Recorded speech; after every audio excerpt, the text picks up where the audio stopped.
Welcome to my first live streaming episode of Meredith with a Y. And if you are here, welcome, welcome. If you're listening on the podcast, welcome back to the podcast. So let's do this.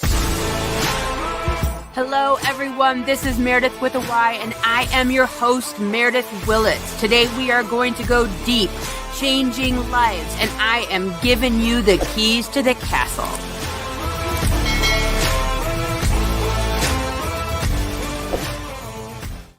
Well, here we go. Another episode of Meredith with a Y, and I'm so happy that you're here because today I'm actually getting into an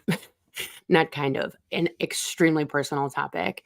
Some of you may have been listening to the podcast or follow me on social media where I've purchased a house from 1939 that just happens to be on its own private island. And I have talked about it in the past on the podcast as to how much it's changed my life. And over the past few months, let's say since March, one of the big things that have changed in my life is alcohol. And it was very natural progression, being exhausted at the end of the day, doing physical labor. Being a housewife in the suburbs doesn't really lend to physical labor so much. It's usually going to be going for a walk or a jog or working out. And working on this house is much more physical labor. And so at the end of the day, I was just honestly tired. I'd go grab a beer from the refrigerator, and I'd find myself dumping it out or maybe only drinking one. And let's say a year ago, I was easily drinking 6, 7 nights a week. It's 4 o'clock. It's time to start, making dinner. Let's crack a bottle of wine. And I have to say that that's pretty normal for the people that I know, but I can only speak for myself. And so it's pretty normal for me. And as I removed myself from my daily life, so I removed myself from making dinner every night for my family because I was living in Michigan, redoing this house. I removed myself from my daily life of, taking care of the house and, the more suburban lifestyle to being in this very physical lifestyle in Michigan. And so the drinking slowly stopped or dissipated. I would have lemonade or water or whatever, but I would still go out for drinks when I got back to the suburbs. I would still go out for drinks once in a while in Michigan, but it was definitely decreased. And so over the past, let's see here, this coming Wednesday, will be 4 weeks with absolutely no alcohol. And I'm going to tell you that the first 3 days are very, very difficult, like white knuckle difficult at times. And oddly, the thing that was most difficult was not being around people and not drinking. It was boredom. It was when it was downtime, sitting in the backyard doing kind of nothing. And I've actually talked about this before where our society has turned alcohol into a hobby, into something to do, into the like, let's make this an event, let's make this more fun, let's grab alcohol. And I started to realize that I really didn't understand why I was drinking anymore because of the fact that I just felt tired or sluggish. I felt I didn't sleep very well at night, and I just didn't understand anymore. Like I wasn't getting like drunk. I wasn't like woohoo, let's party, let's be at a concert or something like that. I was just drinking and drinking and drinking and drinking to just go to sleep at night. And it started to seem weird. It started to seem like I didn't understand why I was doing this anymore. And then I started to pay attention, really within the last, I would say, month and a half. I started to pay attention to the conversations that I would have while I was drinking versus the conversations that I would normally have if I were not drinking. And I started to look at those types of things, like the things I would talk about, or the way I would overshare, or just like anything. It started to feel weird. It just started to feel weird. And so I just decided I was going to not drink. And I really, to be honest, like looking back, I don't really remember like it being like, well, tomorrow I'm going to stop drinking. It wasn't even like that. It was just like, I'm stopping drinking. But today, what I want to talk about is all the things that I haven't done in my life or stopped doing in my life because of alcohol. And you might not even realize how much alcohol affects your life, because it's such a normal part of being middle age. And so today I want to talk about, and this is really hard to share because I'm not proud of it, and because how many times I lied to myself and told myself that it was normal. So, about, let's say, here's 8 years ago, we lived in Florida. I started doing a live show on Facebook. And it was every Monday night at 8 o'clock. And I would do readings, live readings I would do live readings, mediumship readings. And I loved doing it. And the really tough part was that I stopped doing it because I couldn't drink before. I couldn't drink before I would go on, and it was messing up my evening. One night a week, one single night a week. And it was really a successful show, actually. Like, I remember one time I got off the show and I saw that I had 500,000 viewers. Like, that's insane numbers.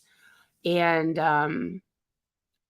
there's a lot of things, like I wouldn't schedule client appointments before 10 a.m. because there was a decent chance that I would feel like shit from the night before of drinking. I didn't want to mess up my, let's say, possible Thursday night. So, I'd make sure and schedule my Friday morning appointments at 10 a.m. so that I could have my Thursday nights open to do whatever it is that I wanted to do. Um, and so I started to realize how, but I didn't admit it. I didn't admit how it was affecting me. I would have friends come over and we would be sitting around the kitchen island drinking, and I would be like, go do your go, go play with your brother and sister. Go in the basement. Go for a bike ride or whatever, because I'm having fun with my friends. And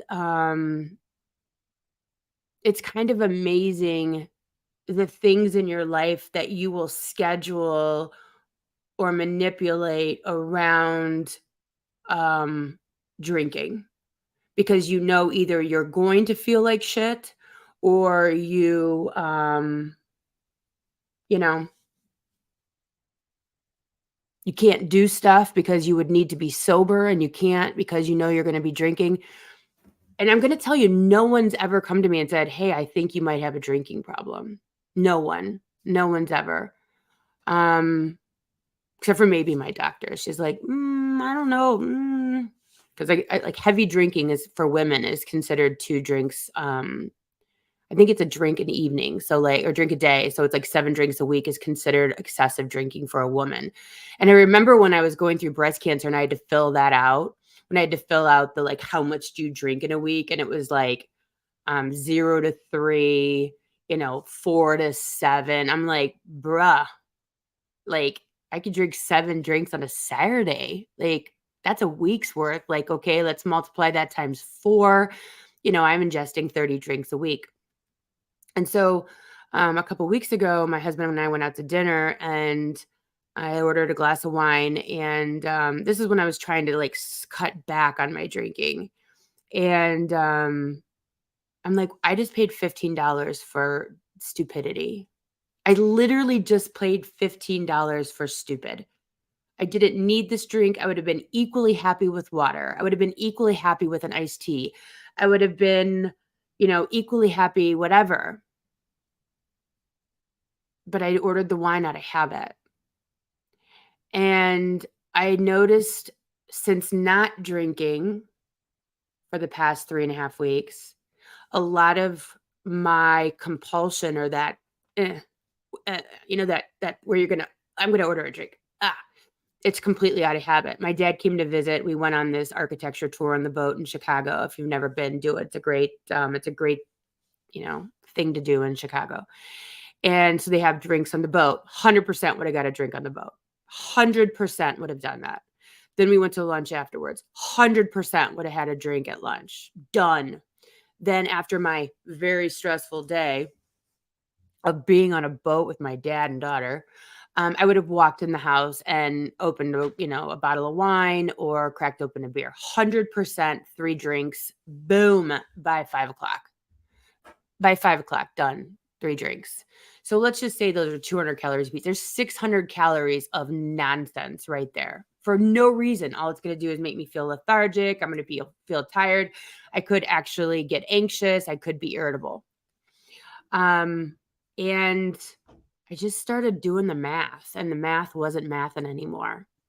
It just didn't make sense. And since I stopped drinking, um, like I said, it'll be 4 weeks in on Wednesday.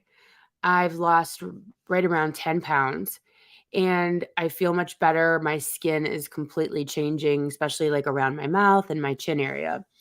And I've also made a bunch of other changes because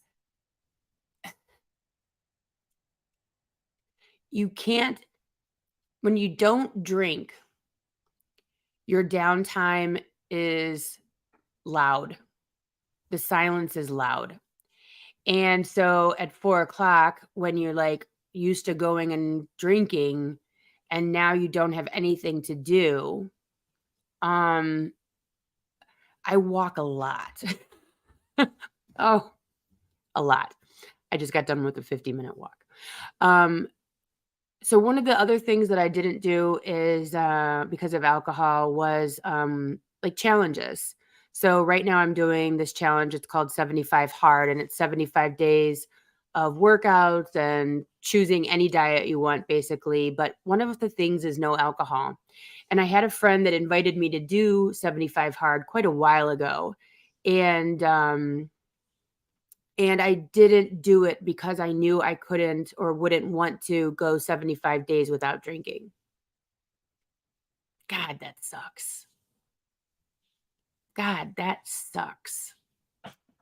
How do you not do something you want to do just because alcohol? That sucks. I'm going to tell you, I'm much more present with my kids. I'm more present with myself. I'm more present with my family. I'm not disassociating into this vortex of drinking. And it's weird. It's weird. I have so much energy. I'm so productive because when you have something like drinking or smoking or even shopping, it's kind of like social media. You just check out. You accomplish nothing. You don't accomplish anything because you're like, oh, I'm doing something. I'm drinking and smoking. I'm doing something. No, you're not. You're not doing shit. You're not doing anything. You're drinking. You're disassociating from your life. And so it's allowed me to really check in to some serious thought processes of what alcohol does. And I'm going to do a couple episodes on this because I find it fascinating. I'm reading this book, and of course, I don't have it up here with me to show it to you, but it's called Quit Like a Woman. And I would suggest anyone and everyone read this book, Quit Like a Woman. It's got like a multicolor front on the front of it. I'll try to put it up in on social media later on today. This book is so life-changing. There's few things in life that change, right? That change you profoundly. One of them was adult children of emotionally immature parents, and this book, Quit Like a Woman. Two of the most life-changing books I've ever encountered. And this woman breaks down like like the way that women are being marketed alcohol like it's some sort of miracle.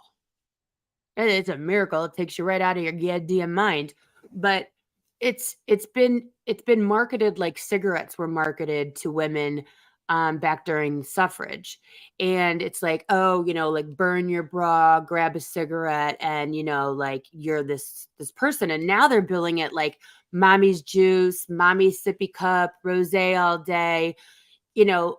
And I actually went to a luncheon quite a while back, and I was sitting with these women at this luncheon, and we were all drinking and eating lunch, and it was beautiful. And I said, "Isn't alcohol funny? If I were to grab a beer at, 9 o'clock in the morning on a Tuesday, I'm an alcoholic. But if I drink a Bloody Mary or a mimosa on a Saturday at 8 a.m., totally normal. Total, totally normal. But if you grab like a martini on a Sunday morning, maybe an alcoholic, maybe. Glass of wine, at 10 a.m., alcoholic. White wine at 11:30 at lunch, totally fine. Totally fine. Shots, shots, weekdays, middle of the afternoon, maybe an alcoholic. Glass of white wine or a margarita at tacos for lunch, totally normal. Like we've put all of these parameters, good and bad, around alcohol to make it make sense. But when you read this book, she talks about the fact that there are studies that have been done that alcohol is 3 times more destructive into your life and 3 times more addictive than cocaine. 3 times more addictive and more destructive. But if we, I went out to dinner with my husband, and we walked up, there's this beautiful family having dinner. There was like, grandma, grandpa, all the adult brothers and sisters and spouses and their kids, and they're all drinking and having a beautiful dinner outside. And I said to my husband, I said, "Can you imagine if they were all sitting there snorting coke?" Like we would be so judgy, right? Oh my God, they're all doing coke. Like what's going on? But if you think about it, it would be less destructive to their bodies and less addictive if they were doing coke at that table than drinking alcohol. We would judge them so harshly. We would judge each other. Like, "Oh yeah, just going home tonight at 4 o'clock, make some dinner, snort some coke." Like it sounds so crazy, but when you look at it, it's kind of mind-blowing to think that alcohol is more destructive to your family, to your life, to your career, and is more addictive than most other drugs that are out there. But we have completely normalized it. And for women, we have not only normalized it, but we make it like a normal part of your life, your routine. And I will tell you that, I've been out quite a few times. I've been over to people's houses that I normally would go and have a glass of wine, and I just bring my 8,000 bottles of water and drink water, and I really don't have a problem. It's nice to not worry if I'm going to get a DUI. It's nice to not worry if I'm going to be up all night, because when I drank, I was up at 1 a.m. sweating. 3 o'clock in the morning, I was up going to the bathroom. Up again at 5 o'clock going to the bathroom. Tossing and turning all night. Like I just slept horrible. Horrible. And it started to not be worth it. It started to not make sense. And I'm so happy that I bought this book again, Quit Like a Woman, because it talks about how when you drink alcohol, which is a drug, you're not a weirdo until you stop. Then you all of a sudden might have a problem. Like, I'm the weirdo now for not drinking ethanol. I'm weird. I'm the one that is doing something out of character by not ingesting a substance that causes 7 different kinds of cancer. And I'm here to tell you that When we moved from Philly to Ohio for 2 years, um, and then we moved to Florida for 6 years. When I was in Florida for 6 years, we drank a lot, like, a lot. We lived in Fort Lauderdale. Happy hour was a lifestyle. Drinking all weekend was a lifestyle. I drank tequila like it was my friend. And then when I moved to Chicago, it was no different. And I have a video of myself the day I found out that I had breast cancer. And we had a party for my husband's birthday at my house on that day. And I was drunk. And when I went to my breast cancer surgeon's office, and she was giving me shit, A, about how much I weighed, B, about how much I was drinking, because I had estrogen positive breast cancer. And one of the things that alcohol does is it increases your estrogen levels. It increases your estrogen levels. And I had estrogen positive breast cancer. Alcohol increases your risk for breast cancer like a lot. And I'm here to tell you that there is no doubt in my mind that I gave myself breast cancer. There's no doubt in my mind because I believe that if I'm correct, which I believe I am, lineage wise, so ancestors, I believe there's only one other person in my ancestry going up that has ever had breast cancer outside of myself. And the fact that I don't know if hers was estrogen positive. There's lots of different types of breast cancer, but mine being estrogen positive, I do believe beyond a shadow of a doubt that I gave myself breast cancer from drinking alcohol. And alcohol is responsible for over 7 different kinds of cancers because you're literally drinking ethanol. Now, when I go out with friends, I'm still telling them, you know, I'm doing 75 hard. I don't know where I'm at, which is true. I don't know what I'm doing. I don't know if I'll ever go back and have a glass of champagne. But again, even just talking about that, it feels stupid. Like, what is that going to do for me? What is going out and having a glass of wine going to do for me except for spend $15 on a good glass of wine or decent glass of wine and just 200 calories of solid sugar that is, the equivalent of jet fuel? Why am I doing that? What am I going to do that for? I just, I don't think it makes sense for me. And, with the 75 hard, you're supposed to do like 2 45-minute workouts a day, which I was telling my dad about it. And he's like big into working out, if you know him. And he's like, I don't know about that. 75 minutes, 2 workouts. That seems like awful lot. But if I go for a walk in the morning and then, just I looked at it like, okay, I'm going to be active twice a day for 45 minutes. So I'm active in the morning going for a walk. When I was up in Michigan this past weekend, I was planting flowers. So it could be helping the guys at the Michigan house with moving 2x4s or planting flowers or mowing the lawn, which I never do. And my guy bought a non-propelled lawnmower. If you've ever pushed a lawn mower that is not propelled, oh my God, this is difficult. So I did that for like 3 hours. So I'm looking at it as more like keeping physically busy twice a day for 45 minutes. And when I tell you the amount of water that I'm drinking is like next level, but I'm not, I don't know, I'm not embarrassed about not drinking. I don't feel tight about it.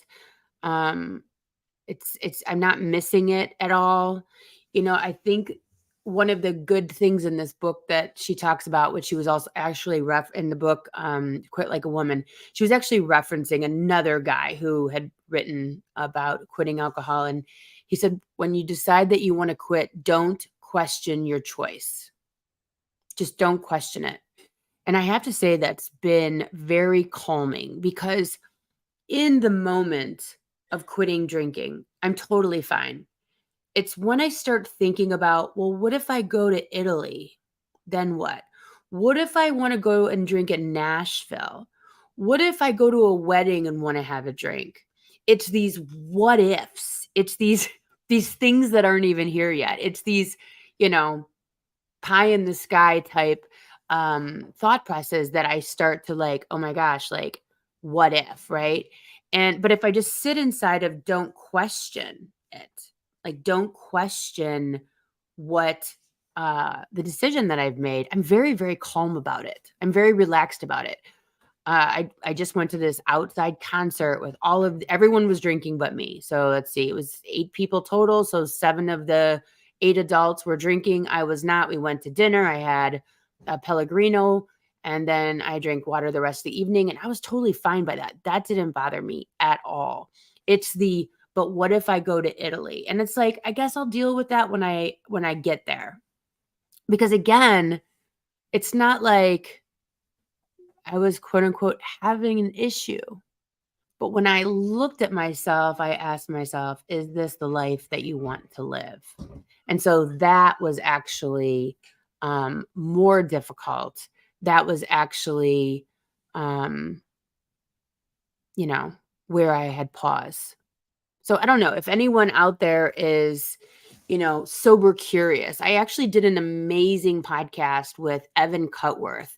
I don't even know what episode it is. I guess I should look it up. I'll try to put it in the show notes. Because again, this is actually, I'm live streaming my podcast recording right now, but this is actually my podcast. If you're listening to this on the podcast, you know that. But if you're watching live streaming, if you're watching over on YouTube or Facebook right now, I do have a podcast. So if you go and listen anywhere where podcasts are found, you can find a great podcast with Evan Cutworth. He is a party coach. He's actually doing some really amazing stuff with some really cool people about how we use alcohol to not be nervous when we enter a party. You walk in, the first thing you do is go to the bar, right? You have people over your house and the first thing you do is, get a drink. Like, let's get a drink. And so he talks about how you can actually party, how you can actually go to concerts, how you can go to festivals even and not, drink alcohol. So it's a really, really cool episode if you want to go take a listen to that. But if you're sober curious, maybe start with some things where you're not drinking Monday through Friday and see how that goes. Maybe you're not drinking, until after dinner or whatever. Like start playing with it and see how that feels. Because I'm going to tell you one of the things that I'm coming to with this, and I'll probably talk about this more next week. Alcohol for me allowed me to do a lot of things and say a lot of things that I wouldn't have said had I not been drinking. Alcohol let me put up with a lot of behaviors I would have not put up with, a lot of situations that I would have not put up with had I not been drinking. And so drinking was kind of like made bad things okay. And so if you are in the throes of any sort of addiction, I would ask you, what are you doing in your life that would not be okay if you didn't have your addiction? What relationship would you have to stop being in? What behaviors would you have to cut off? What, I don't know. What conversations would you have to have or not be able to have if you didn't have a cigarette break or a glass of wine at the end of a workday? Would you have to quit your job? Would you have to get out of that relationship? Would you have to create healthy boundaries with family members? or does alcohol or your addiction. Like when you're in the middle of a conversation and you need to run off and go grab a cigarette because you're so stressed out, maybe the relationship or the conversation you're in is not a healthy one. Maybe. Because when you're sitting there having to check out and go drink or go smoke or go shop or go do whatever, because your life is so out of control or that situation is so out of control that you need to find it, alcohol to make it better, it might be time to reconsider what's going on in your life. Like literally, it might be time. The silence is so loud when you stop. I will tell you that. Because you can't check out. You can't be like, "Oh my God, I had such a horrible day." No, you need to fix your day. "Oh my God, my phone call with this person was just so crazy." Well, then I need to maybe not be friends with that person or not have that person in my life or create healthy boundaries or have a difficult conversation with them that they can't act like this anymore because I don't have anywhere to go. When you remove alcohol, when you remove addiction from your life, you don't have anywhere to go. There's nowhere to go. The only where to go is inside of you. You're here. This is it. This is all you have. You can go for a walk, maybe. Go guzzle a gallon of water. Go make a salad, whatever it is. Go anchor your life to something else. But when you have nowhere to go, when you have no place that you can check out, some people are using social media, like TikToking, just scrolling TikTok for hours, right? Shopping. Go on Amazon, just shop and shop and shop. But when you have nowhere to go, I'm going to tell you, it gets real quick. Gets real quick. So I'm going to talk about this again next week. So I hope you guys will show up. Thank you guys so much that are commenting on the live stream. I really appreciate it. I will be here next Monday again, 9 a.m. Central Standard Time on YouTube Live and also Facebook Live. If you are listening to me on the podcast, Meredith with a Y, everywhere podcasts are listened to. If you don't know this podcast is the top 1.5% podcast in the entire world. So someone thinks what I'm saying is making sense. So I'll see you guys here next week. Thanks so much for listening. Bye. Thanks for listening. If you would like to connect on a more personal level, head over to meredithwillits.com or on Instagram at Meredith with a Y for behind-the-scene footage and outtakes. Please subscribe and come back each week for more Meredith with a Y. Thanks again for listening. Cheers.